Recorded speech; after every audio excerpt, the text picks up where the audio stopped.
What would a braver way of doing politics in this country look like? Today, we're talking to a U.S. governor who's actually trying to find out. There's this false narrative out there that unless you're treating other people with contempt, you're a moderate, right? Which is kind of a four-letter word. We've also brought in an activist, his political opponent, to keep us all honest. You know, Governor Cox and I have not always gotten along. We have had some very public disputes, and some of them have been really messy. Okay then, this should be interesting. All that and more is just ahead.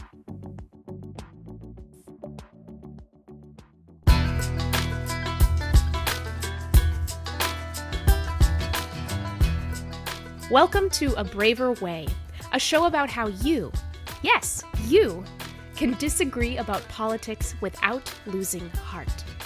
I'm Mónica Guzmán, your guide across the divide, to help you hear and be heard by people who confound you. We don't want to be at war in our country. We want to be at home. So strap in, because it's time we learn how to turn up the heat, turn down the fear, and get real about things that matter with more of our fellow Americans than we thought possible.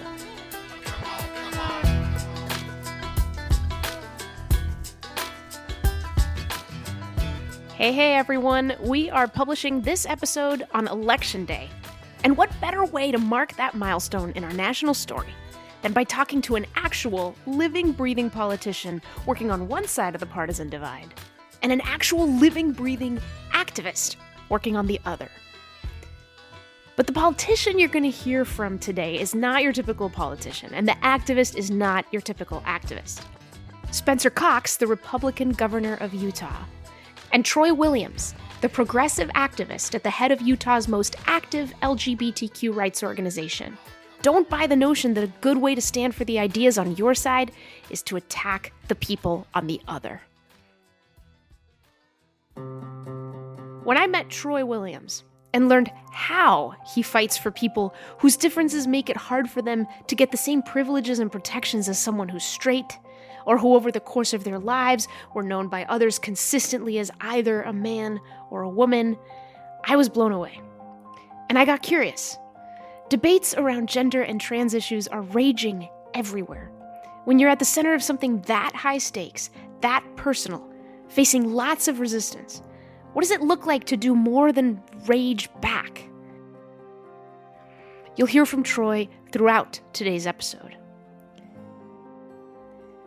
Now, as the current chair of the National Governors Association, Governor Cox just launched a big initiative aimed at all Americans, but in particular, his fellow politicians. And it's called Disagree Better. I was at the July meeting where the initiative launched, moderating a panel that explored its origins and its challenges. And those challenges to disagreeing in politics without the toxic theater we're so used to are very big. But Cox is very serious about overcoming them. Not because our politics could benefit from healthy conflict, but because we can't have the country or the policies we deserve without it. How did Cox find his way to this unusual but critical cause? Let's go back to June 2020. We're 6 months into the COVID-19 pandemic and its primary election season, both nationally for president and in Utah, where they're electing a new governor. Spencer Cox, who at this point is the sitting lieutenant governor, is running against 3 other candidates for the Republican nomination. And he's already sounding like a different kind of candidate altogether. Here he is making a closing statement in a debate, referring to the 3 other candidates on stage with him. If I have to tear these fine gentlemen down to be your next governor, then I don't deserve to be your next governor. I believe that in Utah, there is a better way. I believe that we can bridge the divide between urban and rural. I believe that we can bridge the divide between our police and our minority communities. I believe that we can bridge the divide, believe it or not, between Republicans and Democrats. Fast forward a few more months. It's now late summer 2020. Cox won the Republican primary and is facing a Democrat in the general election. Across the country, political friction is through the roof. There's racial tension in the wake of the killing of George Floyd, fights over mask mandates and lockdowns, and a heated presidential campaign in full swing. Cox remembers a conversation he had with a friend during that contentious time. I remember very distinctly that the fear that if President Trump won, that the left would burn it down, and if Vice President Biden won, that the right would shoot it up. So it was like burn it down or shoot it up. Those were the two things. And that was the conversation we had. And she said to me, "Isn't there something you can do?" Cox decided there was something he could do. And that was to send a message to the people of Utah that there was a better way of approaching politics. He reached out to his Democratic opponent in the race, Chris Peterson. And within a week, they had scripted and produced this ad. I'm Spencer Cox, your Republican candidate for Utah governor. And I'm Chris Peterson, your Democratic candidate for governor. We are currently in the final days of campaigning against each other. But our common values transcend our political differences, and the strength of our nation rests on our ability to see that. Although we sit on different sides of the aisle, we are both committed to American civility and a peaceful transition of power. And we hope Utah will be an example to the nation. Because that is what our country is built on. Please stand with us on behalf of our great state and nation. My name's Spencer Cox. And I'm Chris Peterson. And we approve this message. Spencer Cox would go on to win that election for governor, bringing his passion for bridge building and his vision for a different kind of politics to the highest elected office in the state of Utah. And I'm thrilled to have him on the show today.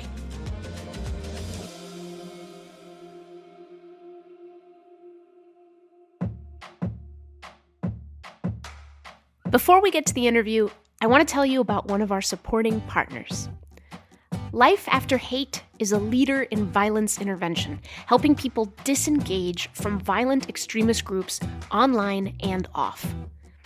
They believe in compassion with accountability, which requires us to call out inaction and refuse to turn a blind eye to the pain of our fellow human beings. Those who do not disengage from hate groups are more likely to commit acts of violence and to contribute to a toxic community that encourages others to violence. Life After Hate combats violent extremism to help establish a safer and more resilient nation. Learn more at lifeafterhate.org. Thank you to Life After Hate for being a supporting partner of A Braver Way. Okay, now let's jump into that conversation with Utah Governor Spencer Cox. Now, there's something you say about better disagreement, how you qualify it, that I hadn't heard any politician say so clearly before. And you said this isn't just an issue on the side of what we do. It is a policy issue in and of itself. So how did you come to believe that? We have always looked at this concept of disagreeing better, or civility, working together, finding common ground, as just an underlying nice thing that would be good to have. Right. And two things changed for me during the pandemic and over the past couple of years. One is this realization that it is so much more than that we can't accomplish any of the things that we want to accomplish. We can't solve any of the biggest problems that our country is facing if we're not able to do that piece first. As I listen to these talking heads and these performers who are just talking past each other and rallying their base and going on the cable news shows, all of that stuff, they're not even attempting anything. In fact, they don't want to get something done. They're disincentivized or disincentivizing others from getting something done. And that was very frustrating. So that's the first one. The second one, I think, actually transcends that. And it was something that I had not thought of. I'd been thinking about that first piece for a while, but a year and a half ago, we had a remarkable speech that was given by the ambassador to Switzerland. So we were at the NGA. It was my first NGA meeting. We're in Washington, D.C. And he started talking about his history growing up in Europe, very European. We were all taught that Europeans hate Americans, that we're the worst. And it was the exact opposite. He talked about World War I and World War II and how the United States saved Europe from the evils that were happening there. He then talked about his parents waking him up as the moon landing was happening. He talked about being looking at the Berlin Wall when it fell, and he knew to whom they had looked for, to end that as the wall came down, and it was the Americans, and he was praising us, and which was a little unusual for our European friends, and then he went on to just say, but I have to be honest with you, with darkening clouds on the horizon. This was 1 week before Putin and Russia invaded Ukraine, and so this was on all our minds. He said, with China and all of these dark clouds, we need somebody that we can look to, and we're not sure that you're up to the task. Oh, wow. You guys are fighting about things that don't matter. He mentioned, kind of the culture wars and how we're just tearing each other apart, and yet there's no one else to fill this role. And that's when it just really hit me, like we can't keep doing this to each other. We have to do something different. Yeah, in order to lead in the world, we have to know how to collaborate, work with ourselves. And obviously there's always conflict. We're America. Like de Tocqueville praised us for, hey, they like fighting. Okay, we like fighting. We're okay with that. But it's about fighting right, fighting well somehow. So let's get into examples and things you've seen. So, you're trying to model, you're trying to show and spread the idea of what healthy disagreement, better disagreement looks like in our politics. So I'll just start broad because I think you have a lot of examples. Where have you seen better disagreement lead to actual better policy making, and how? Let's break it down. So start where you will. Okay, sure. So the example that we use the most actually happened several years ago, right here in Utah. This was at a time where there was great debate in the country about religious freedom and the LGBTQ community's rights and the conflicts that were happening there.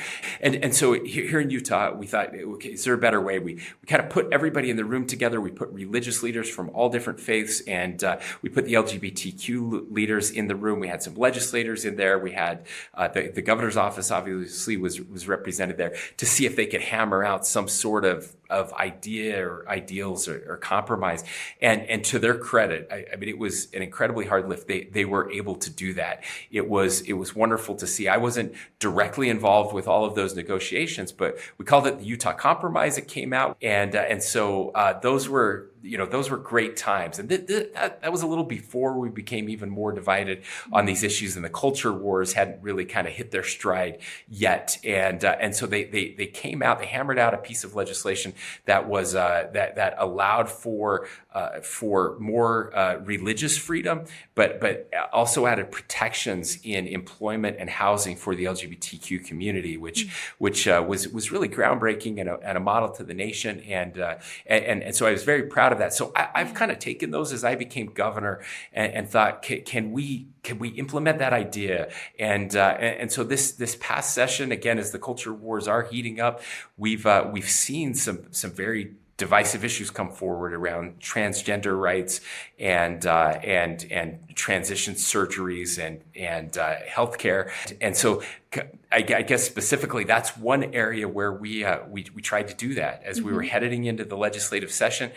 Knowing that this was going to be a big issue and trying to figure out the direction that was going to go, we invited legislative leadership and we invited the LGBTQ community, specifically transgender youth and their parents, to come over to the governor's residence and to spend an evening together, just getting to know each other, talking to each other, just trying to see each other as human beings before we headed into this very divisive topic in our state. So I'll stop you there just to zoom in a little bit. So let's zoom in on the governor's mansion. This was a reception. It wasn't like we're all sitting around a table hashing something out. Is that right? That's correct. Yes. This was kind of just get to know each other, no agenda, here's some food, here's some people, tell me who you are, tell me more about you, tell me your story. Let's just see if we can see each other as human beings. It wasn't meant to be kind of, we're going to figure out this issue tonight. That was not the purpose of it, but I think it was an important starting point for those discussions. Yeah. And I can imagine, I mean, in my head, I'm not a politician, but that sounds quite unusual of a step to take. Give us a sense of that. I don't think it had ever happened. Right. I mean, did your other governors go, you did what? Like, how new was this as an idea? Or did you have staffers going, okay, but what's the point? Yeah, sure. I mean, we all had a little of that. I mean, I think again on my team, we work very closely together. They know kind of my heart and the way I see the world. But so they knew what the point was, and everybody kind of knew the outcome too. That there was going to be a pause or a ban. You know, that's kind of what we're looking at. Put on these youth surgeries and hormone blockers for young people under the age of 18. But could we get through this in a better way than what we had seen in some other places? Were there some changes that we could make to the proposal to make it so more... walk through those, right? Because what Sure. I'm hearing, I think, is that there was its own goal around the way that these debates would happen, that there was a goal around improving the way they happened, regardless of what the outcome would be. And then you're also saying there's a goal of, well, maybe we can make the outcome better for all involved. So give us an example of something that happened as a result of some of the ways you did this, including the governor's mansion visit, that you think probably wouldn't have happened if you had done it more conventionally. Yeah, so I want to be very clear. There are people on the other side of this issue that hate what we did in Utah and are very upset with what we did in Utah. And so I'm not trying to paint this with a kind of a broad brush that everything was great. It's not for them, and I understand that, and I've had these conversations with them, so I just want to get that out underneath and make sure everybody understands that. That being said, so there were some actual changes that were made. So one, instead of a ban, it was put forward as a pause until we can get more information. That I think that's a distinction that matters, and I think it was important to those who were advocating against me and against my party on this one. One of the other things that was really important to me was that we were able to get some money. This was not originally in the proposal. We were able to get a significant amount of money to go to some mental health care, for some therapy for those that are struggling with transitioning and trying to figure things out. So setting public money aside for that I think was important and a big win. The last one was a question of those who were already transitioning. Would they be taken off of the medication that they were on already? And to the sponsor's credit, who is a doctor, he's a medical doctor, a very conservative Republican. He looked at the data and the research and said that could be very dangerous for young people who are on testosterone reducers. That if their testosterone went up very quickly because they were removed from that medication, they could become violent. It could be very difficult for them as well. And so decided that wouldn't happen. So those were three changes that came about because we were able to actually have a discussion and work through some of those gender dysphoria issues that people are facing, that I don't think would have happened if we just approached it the way that some other states have done. Okay. This is a place where I want to bring in the perspective of Troy Williams, the LGBTQ advocate we introduced earlier. As Governor Cox rightly points out, even when we do all this stuff exactly right, when we listen, we're compassionate, we consider the opposing viewpoint, when it comes to policy decisions, some people are inevitably left disappointed. Sometimes you're just on the losing side, and we don't want to sugarcoat that. So here's Troy to give us his perspective on the same compromise that Governor Cox just described. So the issue of gender-affirming care for transgender children has ignited debate all over the world, and it's becoming one of those hot-button issues like guns or abortions where people just dig into their positions and they stop listening to each other. And to provide a little more context, we have children in America and around the world who experience gender dysphoria. And it can be a source of great distress. In some cases, it can be debilitating. So now, I do believe that people on all sides of this issue want children to live happy and healthy. And the debate around transgender youth is really what is the best care and who decides who can access it, the government or parents? And I really believe that conservative states who have banned all affirming care have crossed a line that violates parental rights. And so as a result, transgender children in those states are still in distress. So in Utah, we passed a moratorium, and thankfully, we didn't sever children who were in treatment from their medical care. So we grandfathered them in. But new kids who have a diagnosis of gender dysphoria will not be able to access the same care. The state now forbids it. So what do those kids do? Where do they go? Utah doesn't have the answers. And so I do credit Governor Cox and lawmakers for meeting with transgender children and for meeting with their parents, but the dialogue can't stop. The dialogue can't stop. This is something Troy mentioned again and again as he described what it was like advocating for an issue in a state where the political cards are stacked against him. Then he brought up a story that I think really illuminates the way he and Governor Cox have been able to disagree well over the years. This was during a period where Troy and his organization, Equality Utah, were advocating for a ban on conversion therapy, which is a practice where a medical professional tries to actually change a person's sexual orientation or gender identity. In 2017, the Utah Department of Health reported a staggering 140% increase in teenage suicides in our state over the past decade. And I put a lot of pressure on then former Governor Gary Herbert and then Lieutenant Governor Spencer Cox to specifically address LGBTQ suicide rates. One day, I very publicly excoriated both of them for a lack of action.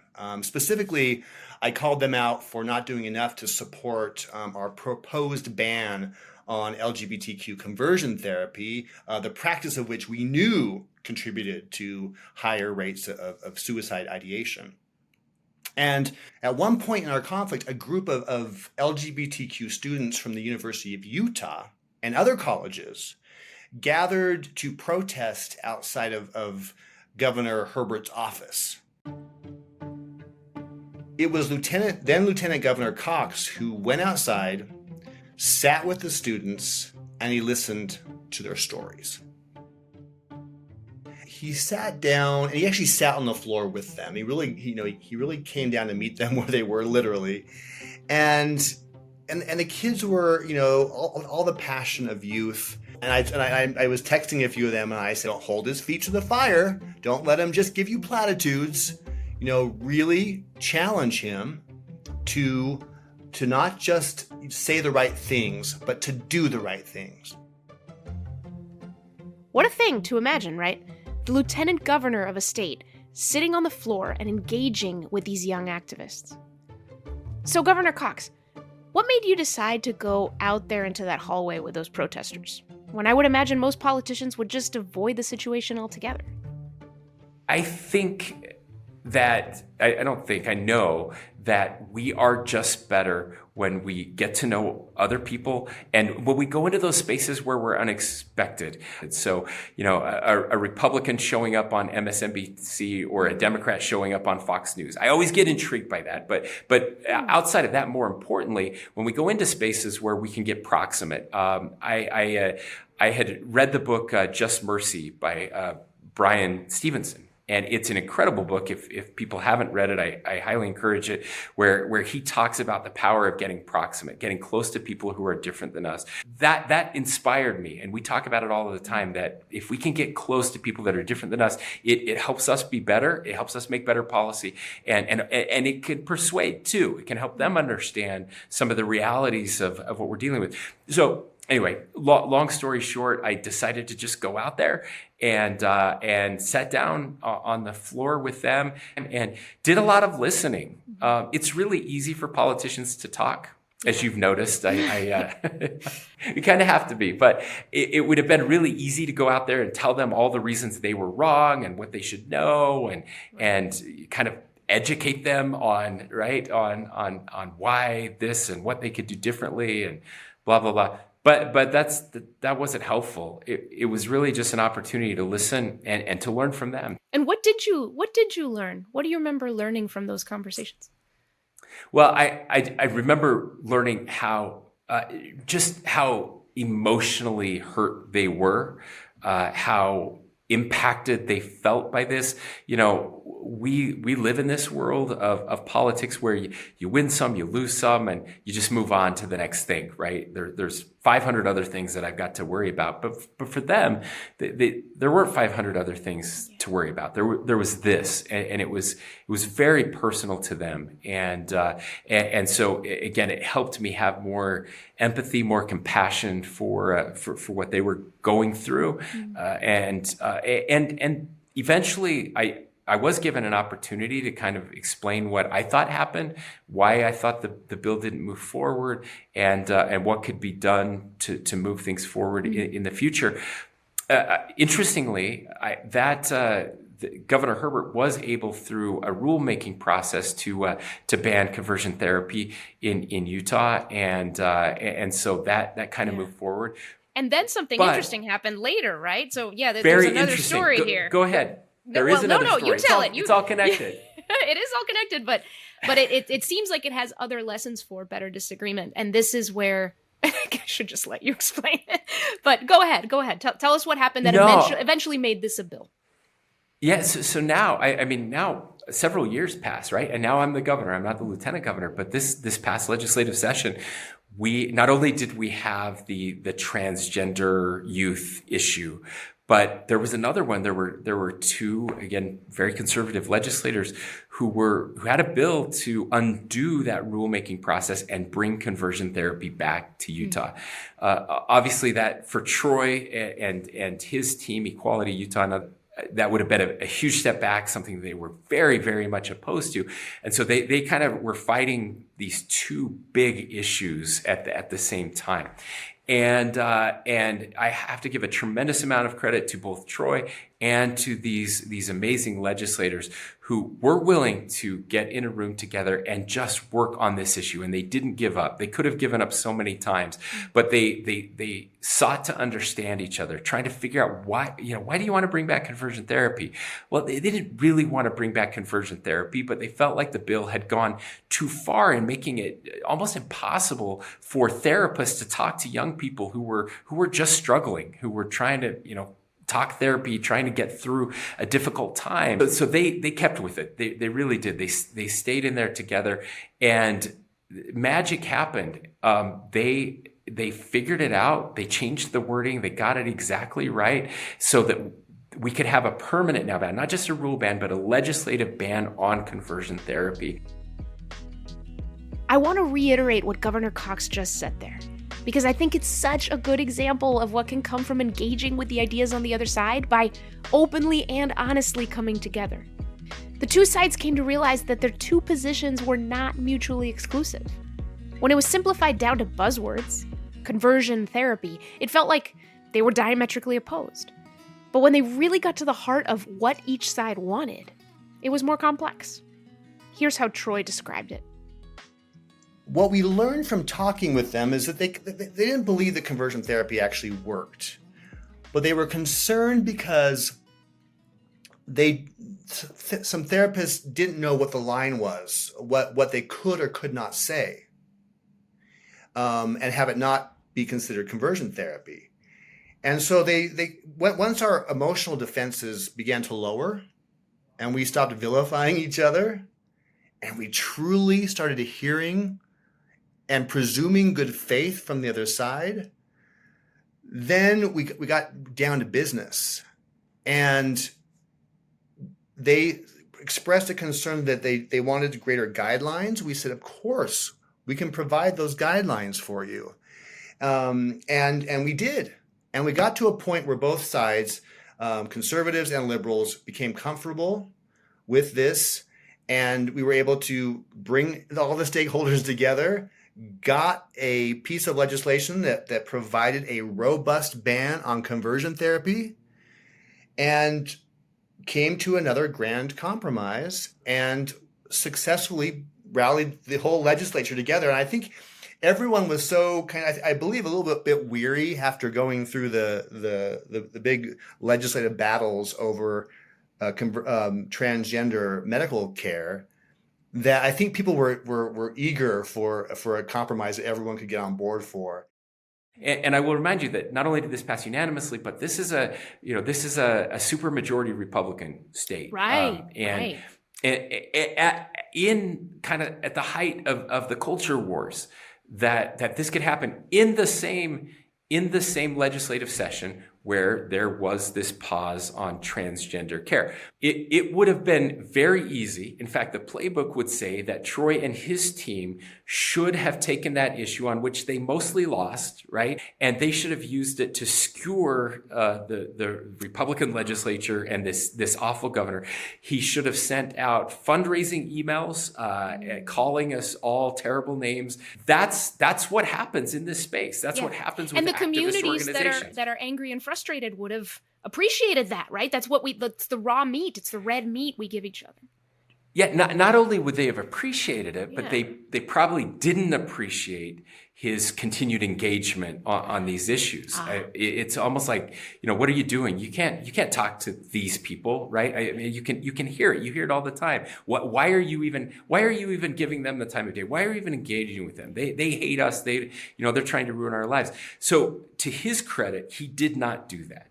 He kept at it. He kept trying to build bridges and realized, I think, the right way that it's the only way to actually get things done.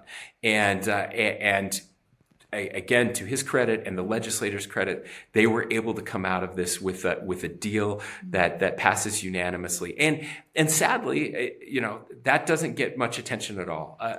There were thousands of news stories about the transgender bill, and just a couple about this cool thing where people came together to ban conversion therapy in a very red state. Well, this is an excellent segue to my next question. To cap that off, Troy talks about staying in the conflict, that's a skill. Staying in the conflict when you have many reasons to run away, right? Maybe run away angry. So you brought that up. Tell us about the time that you called members of Congress some names that got attention, and what you took away from that, and what you think politicians should learn from that. Sure. Yeah. So this idea of disagreeing better, it's something I'm passionate about. It's not something I'm always good at. And so I have to be honest. I tell my team that all the time. My nature, if you'd known me growing up, kind of a hothead. I went to law school.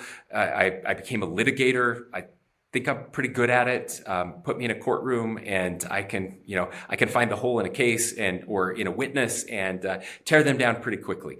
Not great if you're trying to model healthy conflict. And so it's something I've been working on for a long time, but once in a while it just comes out. So I'm at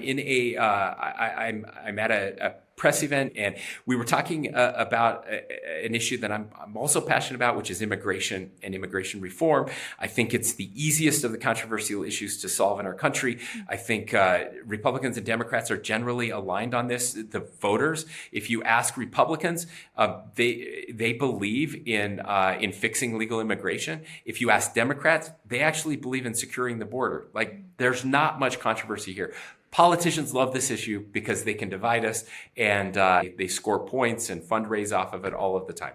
So I get asked about immigration again for the 70th time, and I finally just said, I'm so tired of it. I said, I'm tired of Congress. They're all imbeciles, and they should all be thrown out of office. And I didn't think that much about it. Go out of the room. All of a sudden, my phone's blowing up, right? Every news outlet in Utah that's their lead coming out of it. Governor calls Congress imbeciles, says they should resign over immigration. And what was fascinating to me is as my phone's blowing up, I thought, oh no, I've done it. I've stepped in it. I shouldn't have done that. I shouldn't have said that. Exact opposite. Mm-hmm. It was nothing but praise from all corners. I mean, people I haven't heard from in months, years, were texting me saying, yes, thank you. They are all imbeciles. You're exactly right. This is the thing. I mean, it was funny when I shared this story at the Braver Angels convention. I got cheers. from the very room of people who get this more than anybody. I was sitting in the audience going, oh no, but it was making that point even more. It was such a clear example of how people tend to respond to personal attacks. That's exactly say more right. about that. Like, why? Right? Like, why is that wrong? Yeah, Governor no. Cox? In fact, I was glad I got that response at Very Very Angels, because it does prove the point, right? That it's so even just being passionate about being better to each other, and tearing those down who are not being better to each other, right? We just fall victim to the very same thing. So it's in our nature for sure. And look, this is where I want to be very clear about what I'm advocating here. I'm not saying that we shouldn't be passionate about what we believe in. I'm not saying that we shouldn't fight for what we think is right and what we believe in. But I could do that without calling them imbeciles, right? Like there's a connotation there that is very derogatory and was completely unnecessary and really dumbed down the conversation in a way that isn't helpful. It also, while it sounds good in a soundbite and it gets people riled up, it doesn't actually solve the problem. Yeah. So, a couple questions about some of the barriers that politicians and other leaders and advocates may feel here. One question I think about is, could not being mean to the other side look like you're not committed to your own side? Yes. And that's I think one of the problems we face, and that's part of, we talk often about incentives and the incentive structure that exists for politicians. And there are so many incentives that prevent many of them, or I guess, again, incentivize many of them to not do what we're talking about right now. But it's false. It's completely false, this idea that you can be respectful and passionate about your ideas. There's this false narrative out there, and it's very seductive, that unless you're treating other people with contempt, you're a moderate, right? Which is kind of a 4-letter word, right? Exactly. And it's something that drives me crazy all of the time. If you look at kind of the conservative rankings, I'm right up there with some of the most conservative. And I believe Utah is considered in the country. Something like the second most Republican state in the nation. I mean, it's right up there on that too. Correct. Yeah. But often people will try to label me as a moderate because I do treat people with respect. And again, I try to be open-minded as well. And so that's where I just think we have to break out of this mold that says you can't be passionate and respectful. If I can just speak to my fellow conservatives for a moment, if you look at the definition of a conservative historically, going back to Ronald Reagan and others through the years, we have ideals and things that we value, but when we start to equate being conservative with being a jerk, with treating people with disrespect, that's not conservatism. That's something else, and something the left does as well, too. Right? Yeah, we see it on the left. We absolutely see it on the left. It just feels like it's been increasing in my party, and that's why sometimes I think we have to call out our own side for that you can be a passionate conservative without being a word that rhymes with Bass Bowl. Well, to push back on that, I was thinking about when you called members of Congress imbeciles, and I was going to ask you, is it that the attention is the fuel and the air we breathe, and we can't get attention without disrespect, and so we don't know what else to do? Well, that's what we're trying to prove, and as much as I would like my fellow politicians to just model this behavior out of the goodness of their heart, out of some altruistic sense of saving our country and making it a better place. I also believe it's just good politics. I believe that at this time, now pendulums always swing. And I believe the pendulum has been swinging so far to the extreme in both parties of tearing each other down, of hating each other, that there is an opportunity for politicians out there to zag when everyone else is zigging. And the ad that Governor Polis and I have done, millions of hits now on social media. There is an opportunity. There's a hunger, an exhausted majority out there who really does want this, that you can break through by treating our opponents with respect.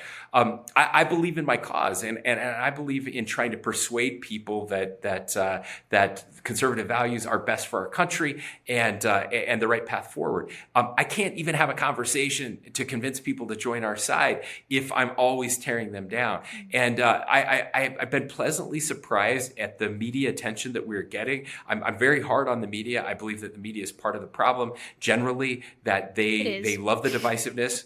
It is, you know. I'm part of the media. I know.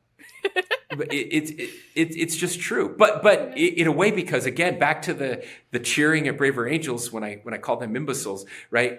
It's because we do look at a headline and read a story, click on it if it's more extreme and more divisive. Yeah, you personally are compelled by doing the unexpected. And as someone in media for a long time, the unexpected is always interesting and therefore compelling. So even that basic principle, do it because it's unexpected. Get proximate, cross these divides because no one sees it coming, and there will be some attention you might get just for that. And I think that's a very interesting, I mean, we're kind of testing it out, right? And Braver Angels is working on the very same thing. So what do you say, Governor Cox, to politicians who look at the example you're trying to set and say, you know, well, good for him. He's a governor in a supermajority state where his party has a firm hold and there's little actual contest on anything. I'm a member of Congress, or I'm in a tough, competitive state. I can't do any of that and expect to survive politically. How would you respond? I would encourage them to give it a try. I love to ask people in political office, are you happy right now? Are you happy with what's happening out there? And my fellow governors have told me, like, this job used to be fun. Like, we used to really enjoy this job. It's gotten much less fun because of this divisiveness, because of this expectation that you can only win by tearing the other side down. And there are some people that are wired that way, and there are plenty of them out there. Most of them are not. Most politicians are good people. Most politicians are fairly normal people. This is not healthy for us, and we know it. We know it's not sustainable, but we're not given any other incentives, any other choices, at least we think. And so I would encourage people to give it a try, and I think you'll find that the results will surprise you. Mm-hmm. Well, I think that's a brilliant note to end on, Governor Cox. Thank you so very much just for, sharing your stories and your thoughts on such a tough thing that we know is an important, the greatest challenge. So thank you for your time, and good luck with championing these things where you can. And hopefully we'll see more examples from all across the country. So thank you. Thank you, Mónica. Keep up the good work. Well, there's a lot to chew on there. And by the way, to the elected officials listening in right now who want to work on all this, thank you. We are with you. Let's go.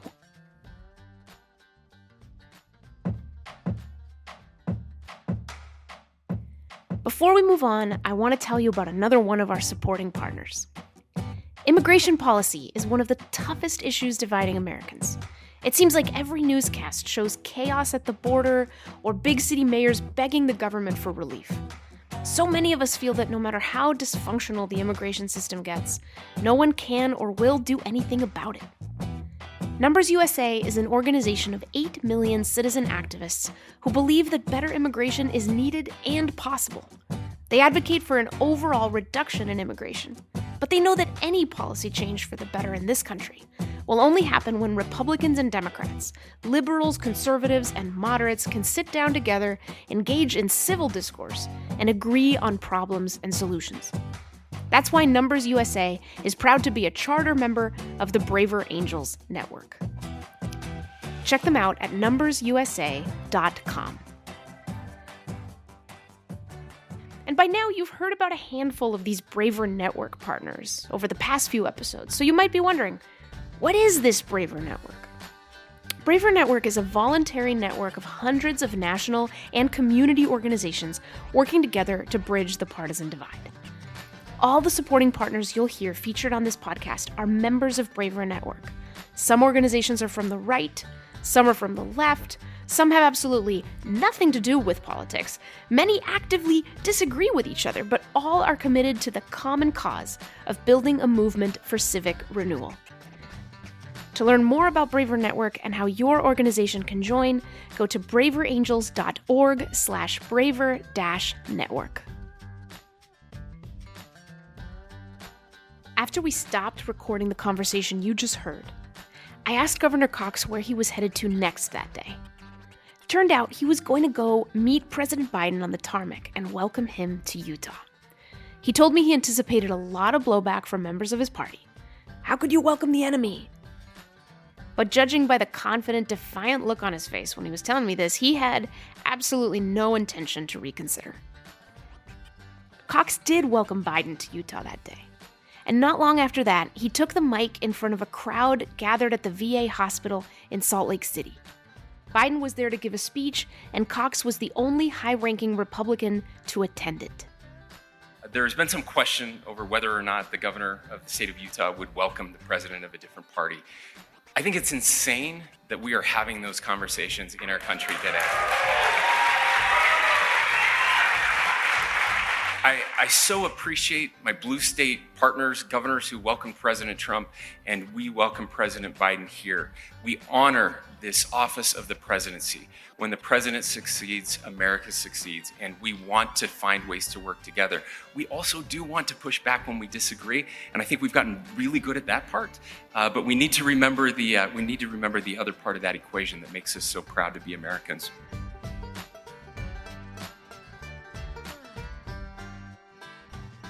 Earlier, you heard a bit from Troy Williams, an advocate in Utah who's gone against Cox's Republican Party many, many times. And now you're going to hear a bit more. More than once, Troy came up against the giant tension between the LGBTQ community and the religious one. And he thought what everybody thought, that there's just no way through it. Until there was. Here's Troy. My name is Troy Williams. I am the Executive Director of Equality Utah, and I've been in this position for 9 years, but I've been an advocate for the LGBTQ community for about almost 20 years now. I was known as being, a little bit more militant, a little bit more in your face about my advocacy. Had a little bit of that angsty, youthful anger and passion in me that animated a lot of my work.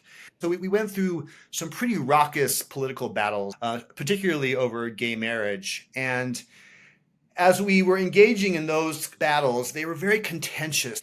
And that happens when we are debating issues of identity. It's so hard to sort of step back and be objective and look at, what is the best public policy here when it feels like it is a full-on assault on your right to exist. For years, it seemed that LGBTQ rights were irrevocably in conflict with religious liberty. And the prevailing sentiment was that you could not advance one without the other side losing. And so Utah rejected that argument. We worked to pass a bill that advanced both. It was a win-win. The success that we had negotiating the Utah Compromise completely shifted and transformed the way that I do advocacy. I saw the efficacy and the beauty of sitting across the table from somebody with whom I had different ideological views from, and seeing their humanity, and then having the courage to open up my heart and show them my humanity. And it's a scary thing to do. There is always the fear of rejection. There's always the fear that your vulnerability will be betrayed, right? But that's the risk that we take when we do this work. I often get criticized from my side for not, for not blasting people more and not going after them. I mean, that you get a hit off of it with your endorphins, right? But it's not really successful. We have a plurality of perspectives within each of us. And so seeing the whole person and not demonizing them opens up opportunities for engagement down the road. And it doesn't mean that I don't get hurt or angry and want to go on Twitter and just attack, because all those impulses are still in me because I am human. But my staff at Equality Utah, we have an agreement internally with each other. And that is, we never call our opponents haters. We never call them bigots or homophobes or transphobes or fascists. Even if they're behaving in a really mean-spirited, homophobic, fascist manner, I never want to label them as such, because I don't want to lock them into an identity that may not be true and that that I won't allow them to evolve out of. And by doing that, for me, I'm able to keep and preserve my own soul and to preserve my own integrity and my own character. And the moment I can't see the humanity of my opponents is the moment that I have to walk away from this job.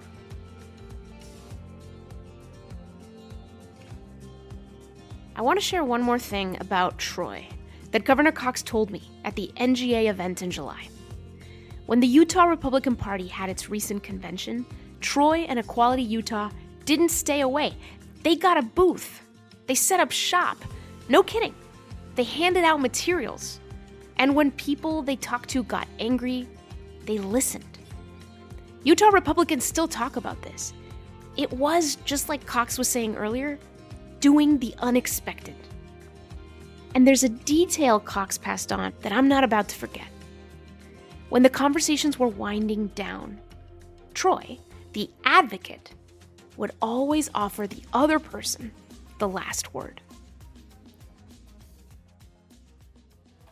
Now, on that note, I want to remind everyone that neither I nor anyone on this podcast has the last word on any of the themes we talk about here. All these stories about what it takes to bridge the political divide, when you put them side by side with your own story, could and should spark all kinds of questions. I hope they do.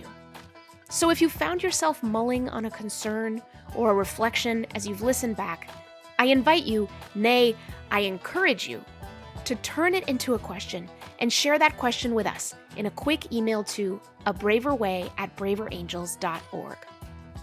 Because for the last episode of this season, we're going to be gathering a small group of Reds and Blues to offer their responses to the most deep down, honest questions we hear from you on anything that you've heard here on A Braver Way.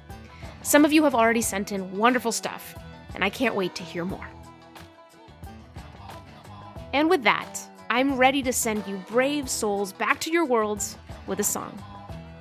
It's called While There Is Still Time, written by songwriters Hillary Rollins and Michelle Brauman. And it took home the grand prize in the 2023 Braver Angels Songwriting Contest. A poet of sorrow wrote 3 simple lines, a plea that tomorrow may come to weigh heavy on all of our minds. A poet is no one, as most poets find, but sister and brother, take care with each other, for we should be kind while there is still time.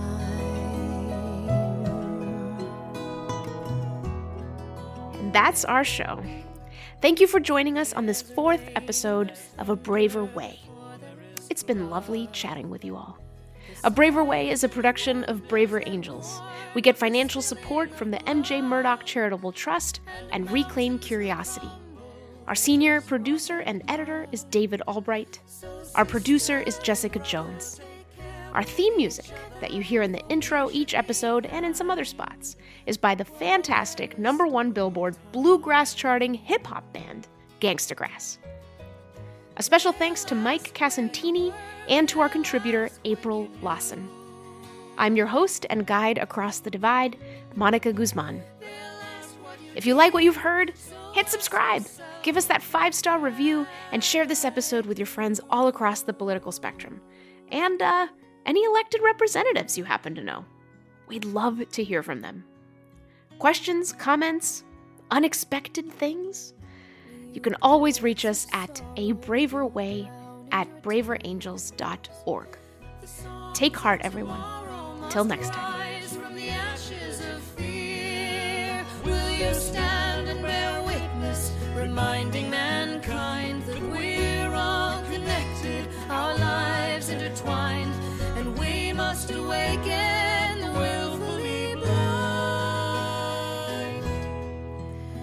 Oh, sister and brother, take care with each other, for we should be kind while there is still time.